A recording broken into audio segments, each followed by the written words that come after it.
Salam mahabbah, salam sejahtera rekan-rekan semua. Semoga kita selalu dalam keadaan sehat. Hari ini terus saja kita fokus kepada satu isu, yaitu hukum tinggal berdomisili di negara bukan Islam. Hukum tinggal menetap atau sementara di negara bukan Islam ataupun negara kafir. Di sini ada beberapa ayat Quran untuk mengingatkan kita. Perhatikan ayat ini.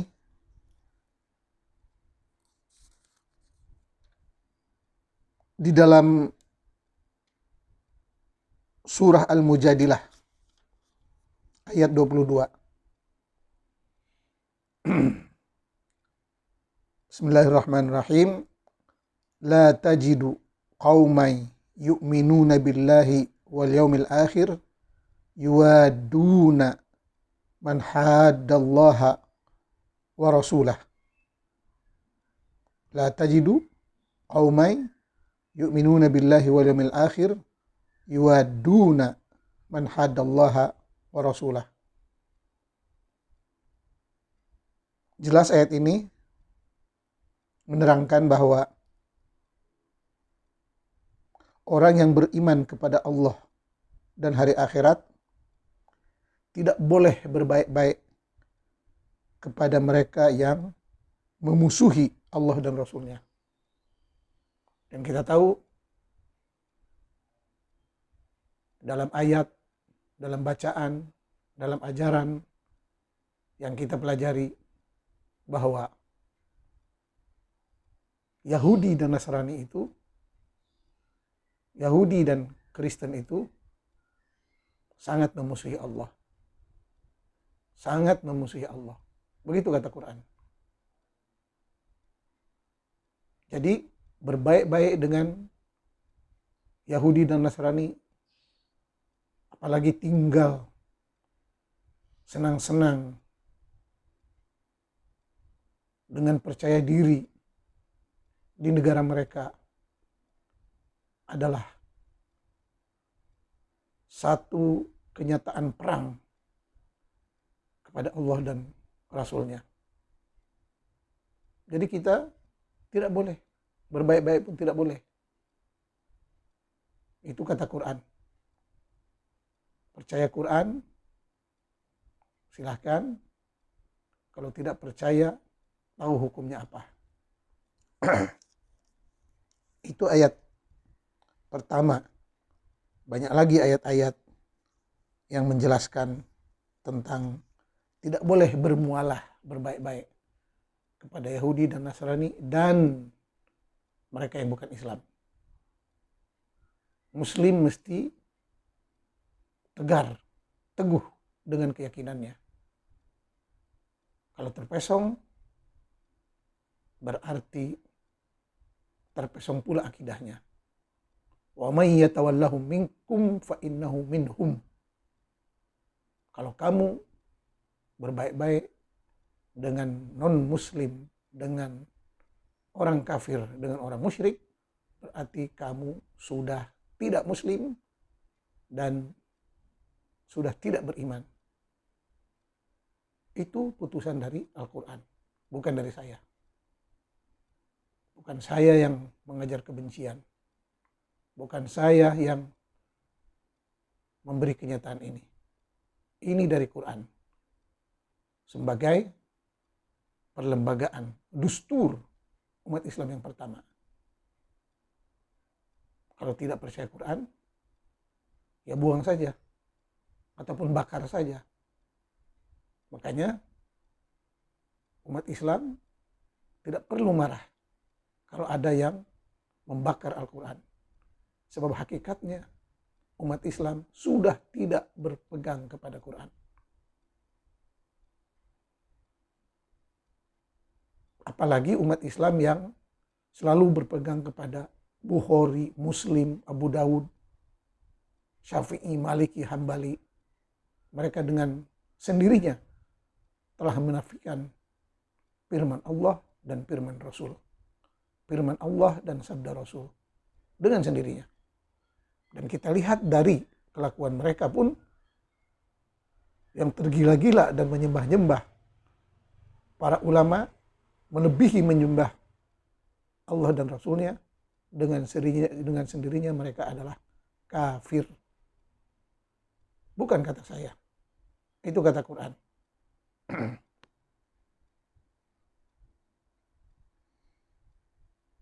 Dalam surah At-Taubah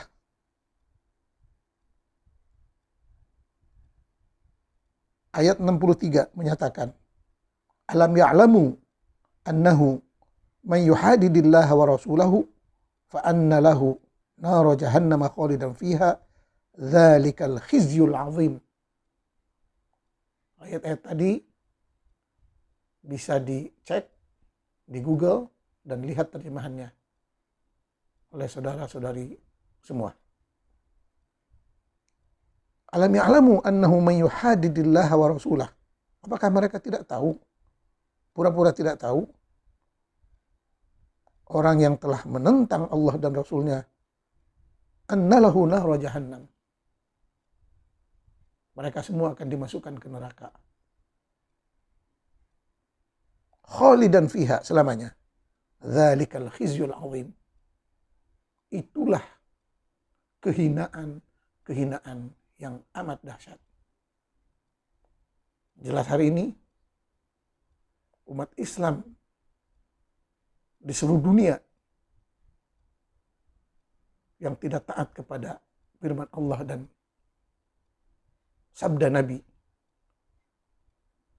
yang jelas-jelas berkawan dengan non-muslim dan mengabaikan ajaran Quran, dan mereka yang lebih memuja masyaikh, habaib, ulama, imam itu imam ini, Syafi'i, Maliki, Hambali, dan tidak pernah berpegang kepada Allah dan Rasulnya, semua mereka dalam khizyun azim, kehinaan yang amat dahsyat, kemunduran yang amat dahsyat, kemiskinan yang amat dahsyat, siksaan yang amat dahsyat di dunia sebelum di akhirat. Kita lihat umat Islam hari ini paling tersiksa di seluruh dunia karena tidak lagi menyembah Allah dan Rasulnya. Ini Quran, bukan dari saya.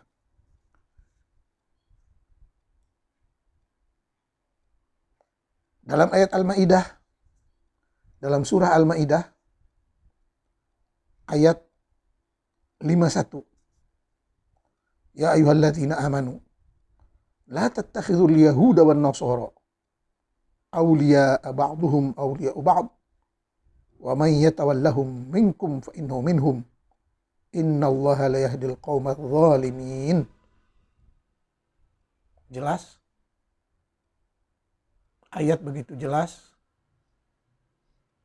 tidak perlu ahli tafsir itu dan ini, tidak perlu ahli terjemah macam-macam.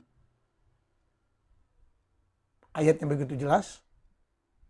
Wahai orang-orang yang beriman, jangan kamu bersahabat, berbaik-baik, berkawan dengan orang Yahudi dan Nasrani.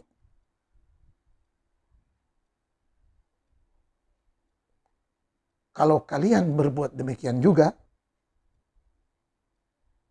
innallaha la yahdil qaumadz zalimin. Sesungguhnya Allah tidak akan memberi petunjuk kepada orang-orang yang zalim. Jadi perbuatan berbaik-baik, bersahabat,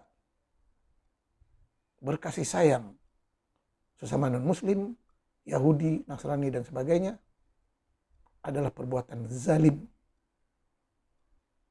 terkutuk. Itu kata Quran, bukan kata saya. Bahkan ada sebuah hadis yang begitu jelas, ana bari'um min kulli muslimin yuqimu bainal musyrikin. Ana bari'um min kulli muslimin yuqimu bainal musyrikin.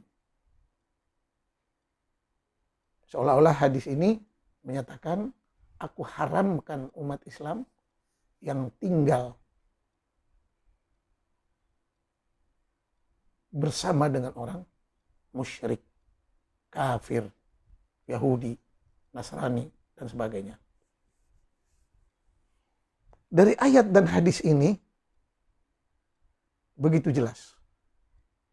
Umat Islam yang tinggal di barat, yang tinggal di negara kafir, yang tinggal di negara ateis, hukumnya haram. Rasul melarang, Quran juga melarang. Dan sudah jelas, ayat yang lain menyatakan, ati'ullaha wa ati'ur rasul. Kamu hendaklah taat kepada Allah dan Rasulnya.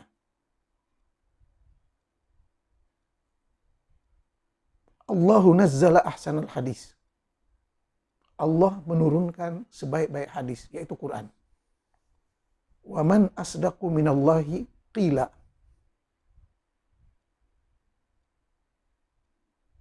Tidak ada sebaik-baik, sebenar-benar firman melainkan firman Allah.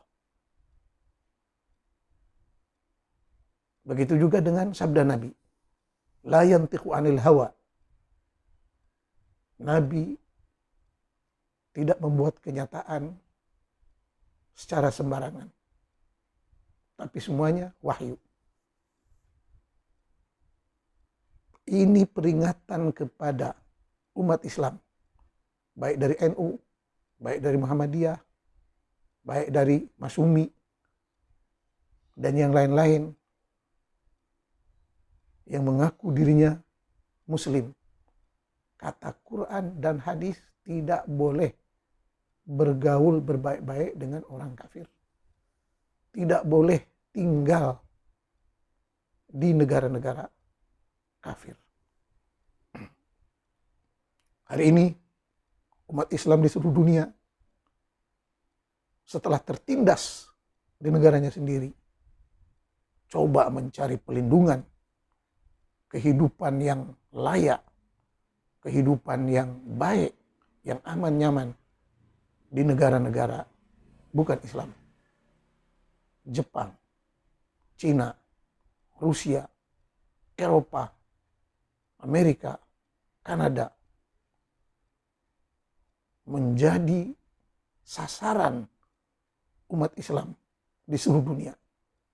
Baik dari Arab, baik dari Indonesia, baik dari Pakistan, dari India, dari Afghanistan, dari seluruh dunia Islam. Bertarung nyawa, mati di lautan, mati di padang pasir, demi untuk mendapatkan benua harapan yang bisa menyelamatkan diri mereka. Padahal Quran dan hadis jelas melarang hal itu. Dan kalau tidak percaya pada Quran dan hadis, semua tahu artinya kafir. Bahkan jelas mereka yang telah tidak mendengar pesanan Quran dan hadis, dengan sendirinya mereka telah menjadi sebagian dari orang kafir. Ataupun jadi kafir tapi tidak sadar. Oleh sebab itu, umat Islam yang masih tinggal di negara kafir,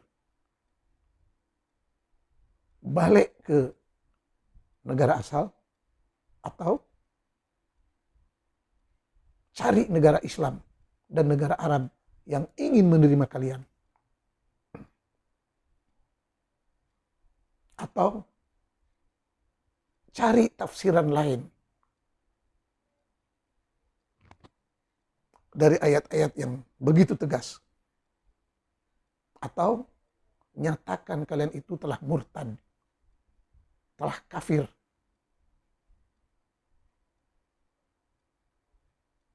Atau jadikan Islam sebagai tradisi.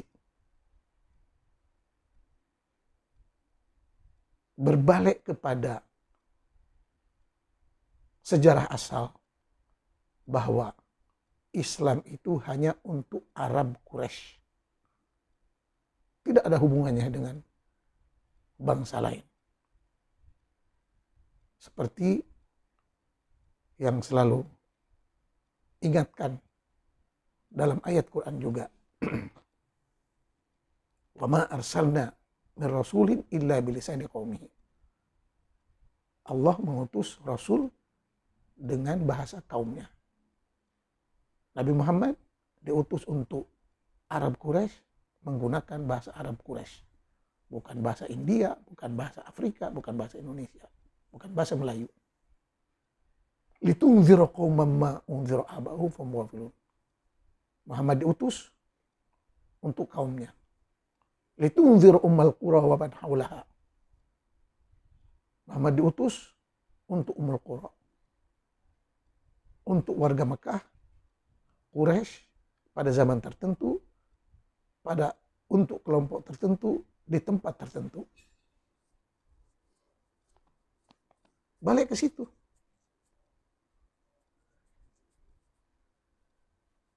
Dan Quran juga menyatakan bahwa wa ma kunna mu'adzibina hatta nab'atsa rasula. Umat yang tidak mempunyai rasul tidak akan disiksa. Kenapa umat Islam yang lain ikut-ikutan bangsa Arab yang tidak pernah menguntungkan dan dalilnya begitu ketat? Wajib ikut, kalau muslim sejati wajib ikut apa kata Quran dan hadis. Tidak ada tafsiran apa-apa lagi. Silahkan ayat-ayat itu disemak, direnungkan, difikirkan kembali.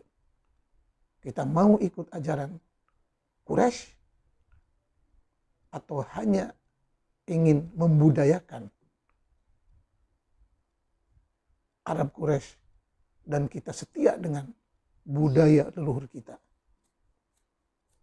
Hari ini kita saksikan Islam bukan satu, puluhan bahkan ratusan golongan Islam. Sedangkan hadis jelas, Muslim, umat Islam akan berpecah kepada 73 golongan. Semuanya masuk neraka, hanya satu golongan yang masuk surga, yaitu pemiliknya yang asli, Arab Quraisy.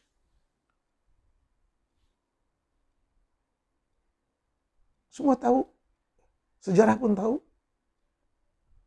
pemilik asal Islam ini adalah Arab Quraisy. Pemilik sah, asal, asli kepada agama Islam adalah Arab Quraisy. Dan setelah agama ini pindah kepada bangsa Ajam, bukan Arab, ajaran ini menjadi kacau, berpecah belah, berbagai mazhab dan aliran. Dan betul kata hadis, 73 golongan semua masuk neraka. Hanya satu yang diterima, yang masuk surga, yaitu pemiliknya yang asli, Quraisy.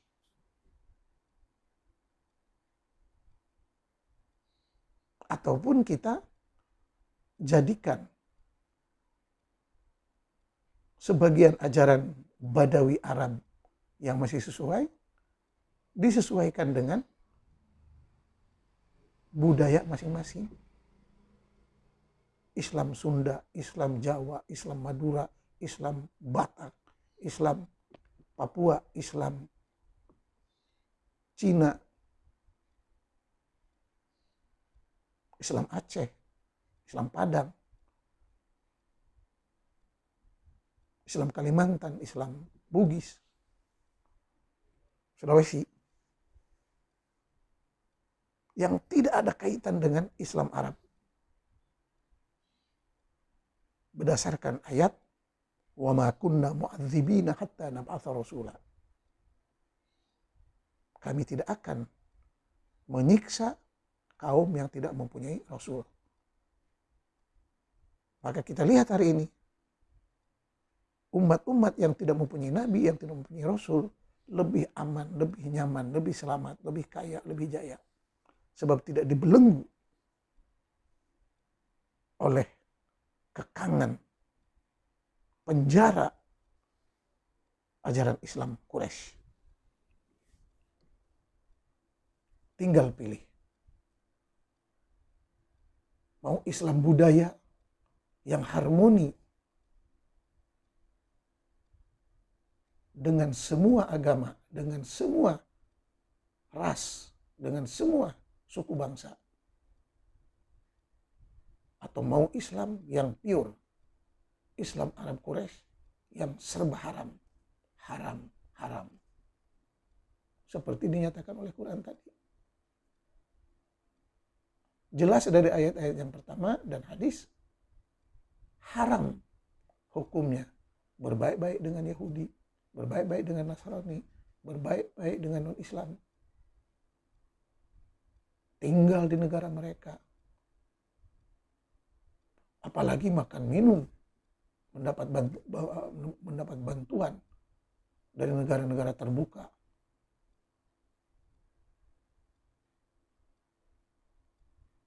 Dari hasil pajak, riba, prostitusi, ternak babi, arak, judi.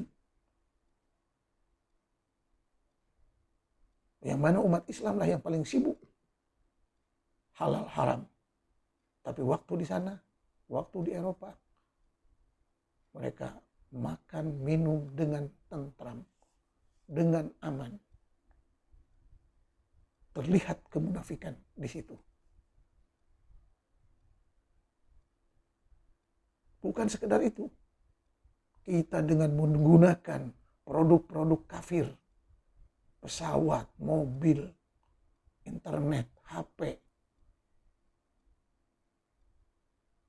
yang telah menguntungkan orang-orang kafir, pabrik-pabrik kafir,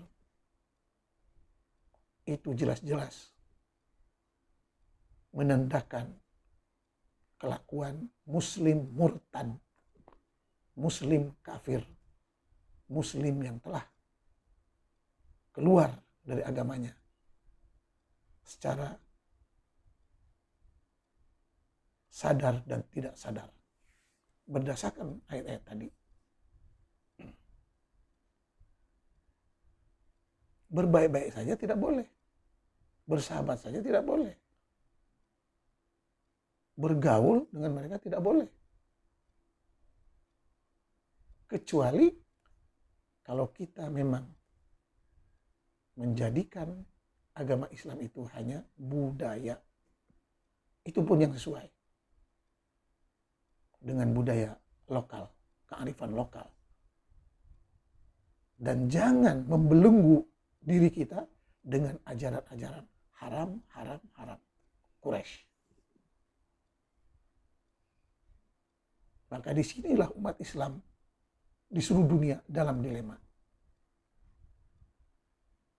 Dari satu segi, ayat begitu jelas, hadis begitu jelas, melarang. Tapi dari sisi lain, hidup mesti diteruskan. Nasib mesti dirubah. Akhirnya, umat Islam dengan sendirinya menjadi umat munafik. Dan Quran menyatakan orang munafik itu akan dapat neraka yang paling bawah. Innal munafiqina fil asfali minan nar. Dan terus kemunafikan ini digoreng, diolah dengan berbagai nama. Taqiyah, nifaq, menjilat, mencari muka, demi keselamatan. Padahal dalilnya begitu jelas. Dan Quran juga menjelaskan, wala talbisul haqqa bil batil wa taktumul haqq.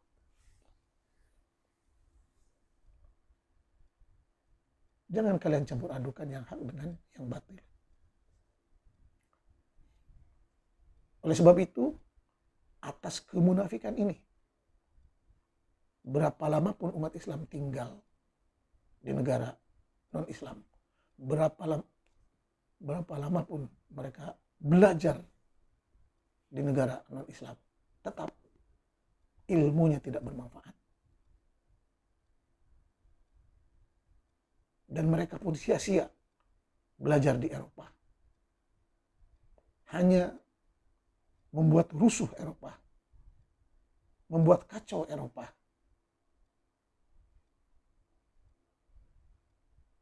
Dan bertambah kacau, bertambah terpuruk ekonomi Eropa. Gara-gara kebanjiran pendatang, pelarian yang mencari suaka dari negara-negara Islam, dari seluruh negara Arab yang telah mengalami betapa nerakanya negara Islam dan Arab karena dipenjara oleh ajaran Arab Quraisy.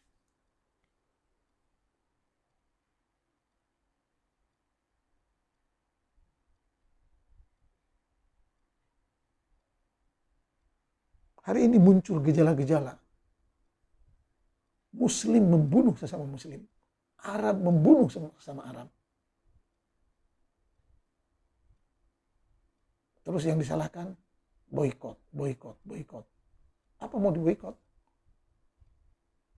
Sedangkan perusahaan-perusahaan yang diboikot itu, para pekerjanya semua umat Islam. Para pekerjanya semua pribumi. Ibarat pribumi membunuh pribumi. Gara-gara ajaran bodoh ini.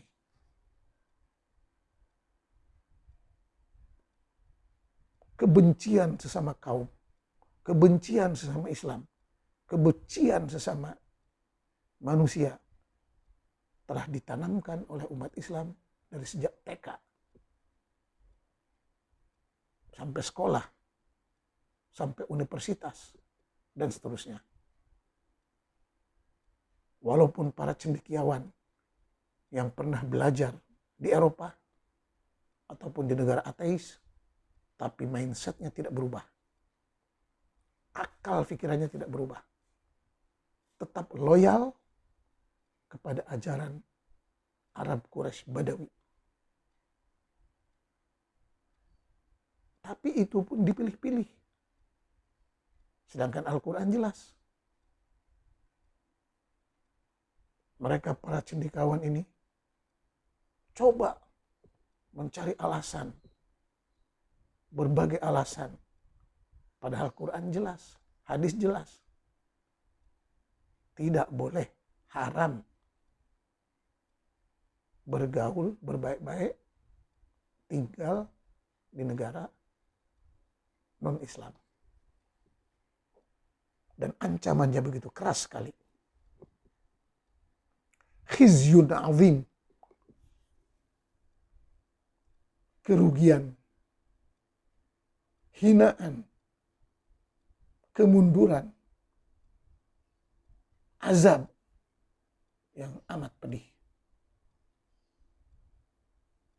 Inilah yang sedang kita saksikan, sedang kita rasakan.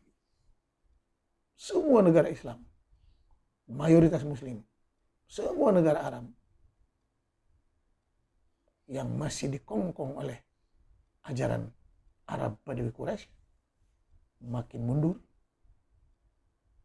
makin ketinggalan, makin miskin, makin hina, menjadi mainan kuasa besar, menjadi olok-olokan kuasa besar. Sebab negara-negara ini tidak mempunyai jati diri.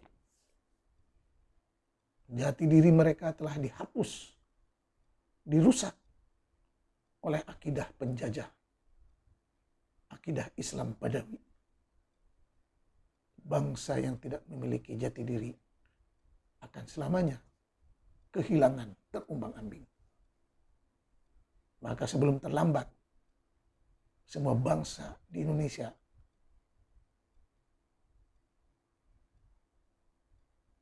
cari kembali budayamu yang asli, akar sejarah budayamu yang asli, jati dirimu yang asli. Jangan terpengaruh, terjebak,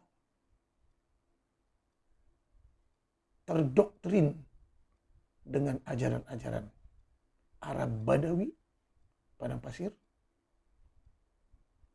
yang hanya akan membawa kerugian abadi. Itu sebabnya hari ini di seluruh negara Arab pun ada 22 negara ataupun 21 negara sedang mencari jati diri masing-masing. Ada slogan Mesir untuk Mesir, bukan Arab. Algeria untuk bangsa Algeria, bukan Arab. Begitu juga dengan bangsa-bangsa yang lain. Kita saksikan hari ini di antara banyak-banyak negara Islam dan Arab yang berani mendeklarasikan sebagai negara Islam, seperti Iran, Afghanistan, Pakistan, Sudan. Yang lain-lain tidak berani. Sebab Islam artinya Arab Quraisy. Dan negara-negara yang mengaku sebagai negara Islam tidak ada kaitannya dengan Arab Quraisy. Semuanya. Mereka hanya mengaku-ngaku untuk mendapat simpati dari mayoritas rakyatnya, baik Sunni atau Syiah. Yang pada dasarnya antara Sunni dan Syiah pun tidak pernah akur dan saling mengkafirkan.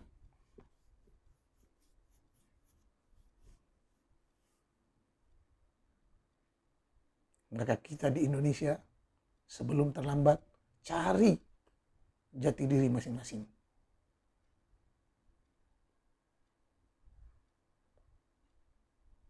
Teringat kepada kata-kata Bung Karno, jadilah Muslim tapi jangan jadi Arab.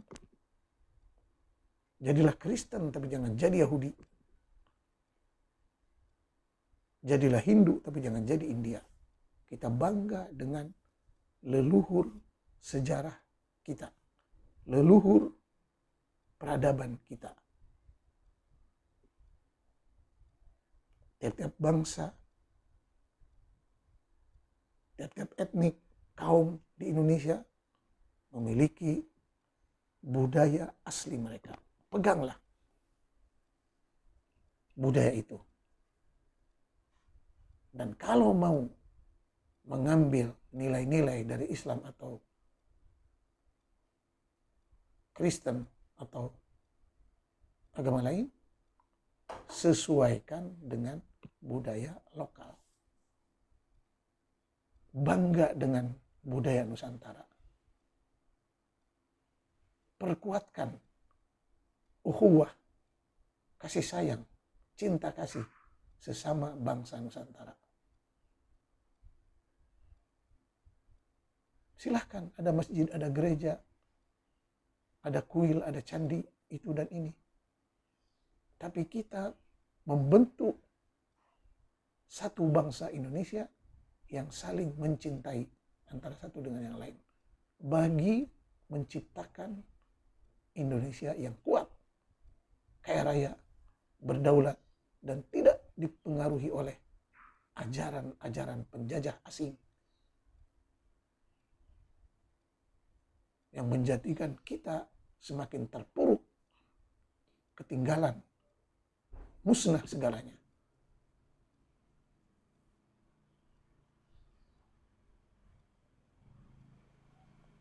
Sudah ada di Indonesia gejala toleransi yang begitu hebat, yang mana jemaah masjid bisa berkunjung ke jemaah gereja, begitu juga sebaliknya, ke kuil, ke candi, ke rumah-rumah ibadah yang lain, saling memberikan ucapan, penghargaan, kasih sayang, tapi masih ada agen-agen ajaran Arab Badawi yang coba menghancurkan persatuan Indonesia. Dan ini jangan dibiarkan. Mesti terus dibasmi, diperangi oleh akal sehat dan kebangsaan Indonesia yang paling solid.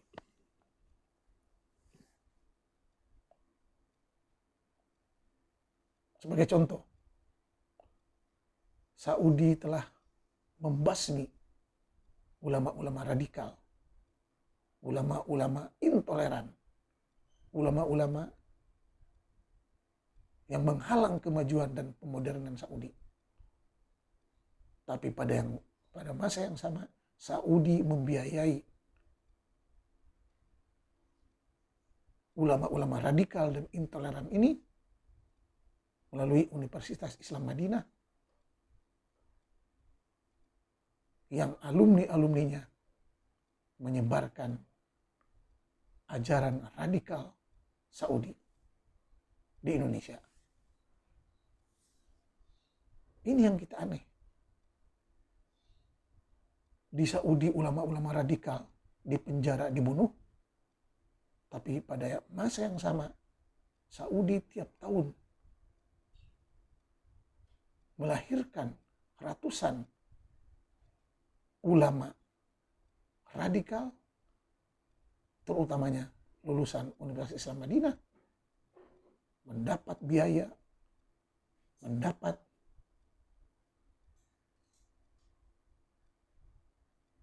sumbangan dana yang besar untuk mempromosikan Saudi. Dan pada masa yang sama untuk menghancurkan negara-negara mayoritas Islam, mengadu domba antara umatnya. Ini mesti hati-hati.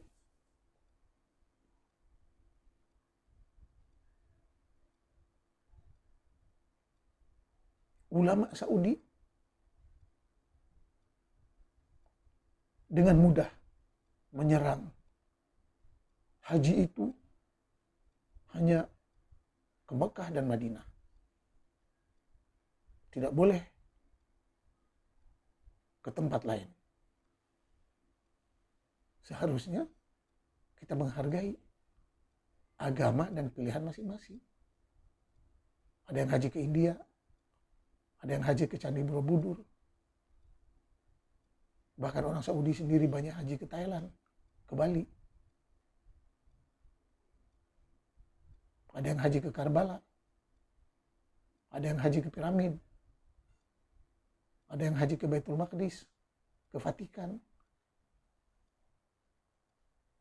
ke Sungai Gangga, dan sebagainya, dan sebagainya. Kenapa hanya ke Mekah? Yang jelas-jelas yang dituju keliling batu, cium batu, lempar batu.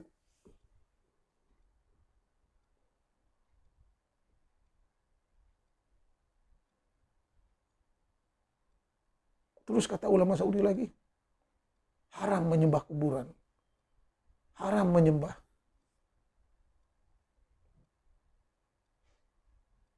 orang-orang suci, musnahkan semua kuburan. Tapi kenapa di Madinah ada kuburan Nabi, Abu Bakar, Umar,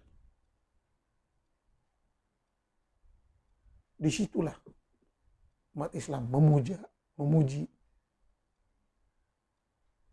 Kenapa yang lain mesti dimusnahkan, sedangkan dia sendiri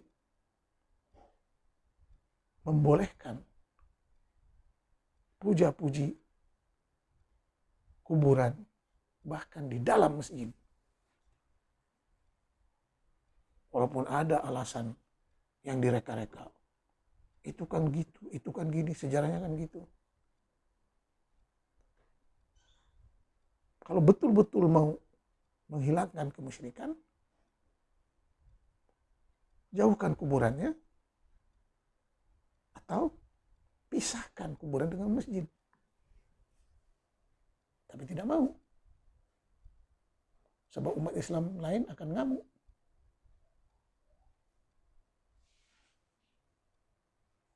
Dan begitulah seterusnya.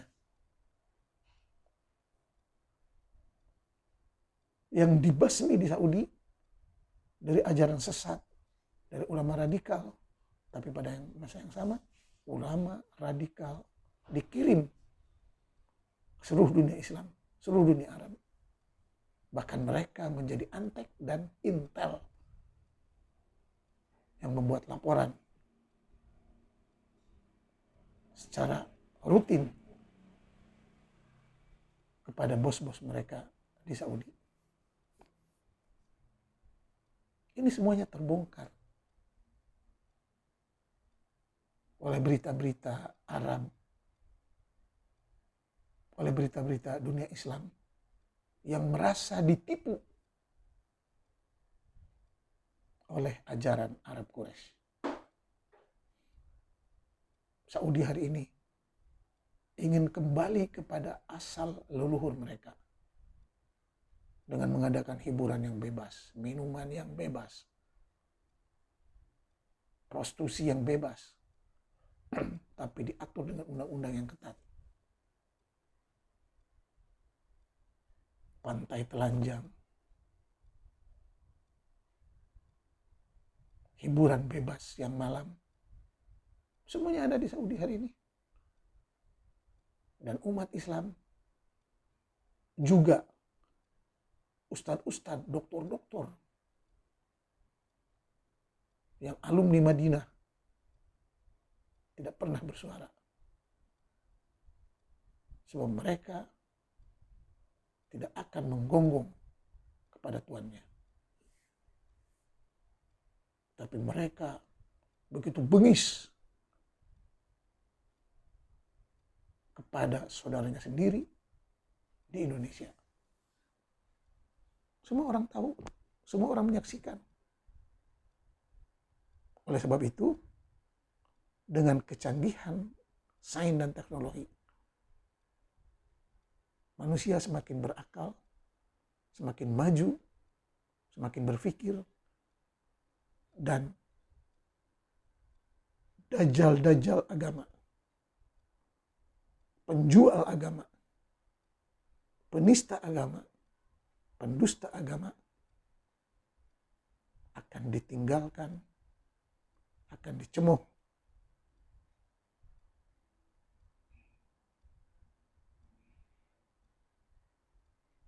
Bahkan tidak mustahil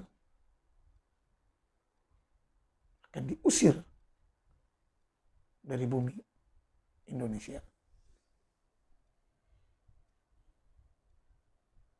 Mudah-mudahan kita sebagai warga Indonesia terus berusaha menjaga kedaulatan, keamanan, kenyamanan, ketentraman NKRI ini yang coba dirusak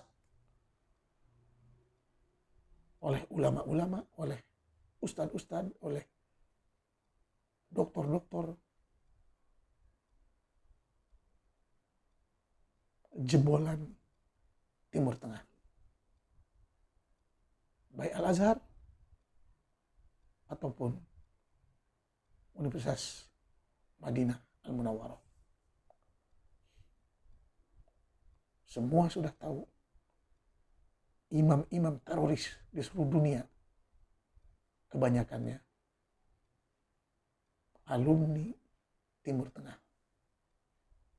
dan mereka menjadi musuh bangsa dan negara karena pengaruh ajaran Arab Quraisy Badawi. Sekian, pastikan kita selalu hati-hati dan waspada, dan moga TNI dan Polri terus solid, kuat untuk menjaga keselamatan, keamanan, kenyamanan NKRI. Terima kasih TNI Polri dan umat Indonesia yang masih berakal sehat. Sekian, wassalam.